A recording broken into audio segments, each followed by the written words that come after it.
ഈ water pressure pump complaint വരുന്നത് സാധാരണയായിട്ട് അതിൻ്റെ സർവീസ് കൃത്യമായിട്ട് ചെയ്യാത്തതുകൊണ്ടാണ്. പലർക്കും അറിയാത്തൊരു കാര്യമുണ്ട്, ഇതിൽ ഓയിലുണ്ട്, ഓയിൽ കൃത്യമായിട്ട് മാറ്റണം, ഫിൽറ്റർ മാറ്റണം. അപ്പോൾ ഇത് ചെയ്യാത്തിരുന്ന് കഴിഞ്ഞാൽ വലിയ പണി കിട്ടും.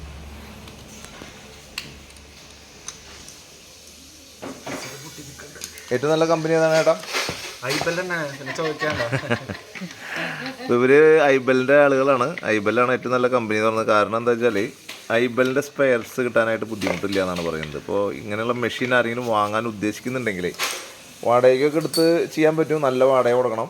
ഒരു മെഷീൻ വാങ്ങി വയ്ക്കുകയാണെങ്കിൽ അത്യാവശ്യം വീട്ടിൽ വാഷ് ചെയ്യാം, പൂപ്പായി കളയാം, കാറ് വണ്ടികളൊക്കെ ക്ലീൻ ചെയ്യാം. ഐബലിലാണെങ്കിൽ നിങ്ങൾക്ക് സ്പെയർ കിട്ടാൻ ബുദ്ധിമുട്ടില്ല എന്നാണ് കമ്പനിക്കാർ പറയുന്നത്. പുതിയ മെഷീൻ അഴിച്ചിട്ട് വരെ സ്പെയർ നിങ്ങൾക്ക് തരുത്രേ. ശരിയാണോ? ഗ്യാരണ്ടി അല്ലേ?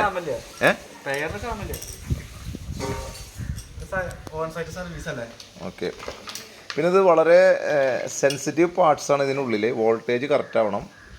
കൊടുക്കുന്ന കണക്ഷൻ കൃത്യമായിട്ടുള്ള വോൾട്ടേജ് ഉള്ളതാണെങ്കിൽ മാത്രമേ ഇത് വർക്ക് ചെയ്യുള്ളൂ. വേരിയേഷൻ വന്നു കഴിഞ്ഞാൽ കംപ്രസർ, മോട്ടർ, അനുബന്ധ ഭാഗങ്ങൾക്കൊക്കെ കേടുകൾ വരാൻ സാധ്യതയുണ്ട്.